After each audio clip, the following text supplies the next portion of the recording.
Okay, to do an accurate vacuum test, you don't need manifold gauges. What you need is a good micron gauge.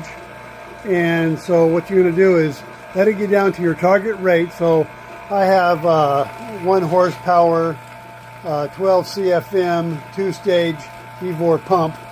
So it'll pump down just about anything. So you want to my target rate is always 100.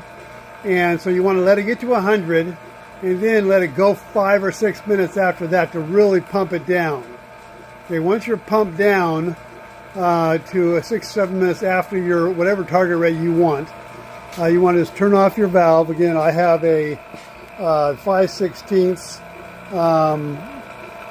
valve core removal tool. Okay, then with a 1/4 inch on top of that, going right to my micron gauge, so I can valve off the micron gauge when I go to add my refrigerant.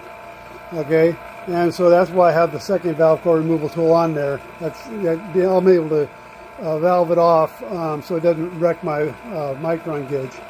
So anyway, right now I got the 5/16 hook straight on. That is your adapter from 5/16 on the mini split down to a 1/4 inch stuff. And then I have a 1/4 inch, I have a 3/8 hose coming over to my pump. All right, so at this point I'm at 67, perfectly fine and acceptable. And so you want to valve it off right then.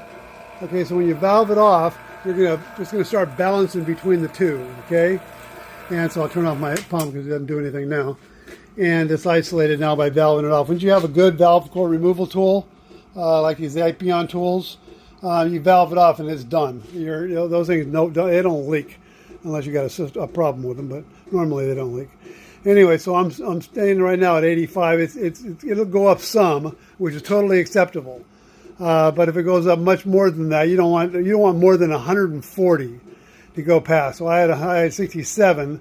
So I'm looking at around 200 or so in 10 minutes. All right, so you have 10-minute test. It's called a decay test. You got 10 minutes to see if it'll raise. Now it should be stable. That doesn't mean just it goes off at let's just say 200. It raises, it balances between these two because there's only one valve. There's not two ports. Because it only has one port, as soon as you turn it off and valve it off, it stabilizes between the two. And so that's where you got from 67 to 89 right there. But it shouldn't go up a whole lot more. Okay, like I said, I would give it up to 200, which is perfectly fine and acceptable. But I wouldn't accept more than that, and I certainly wouldn't accept it continuing to creep up incrementally, little by little. Okay, so it just stabilize under 200, and then you'll be fine. They say you're allowed to go all the way to 500. I ain't buying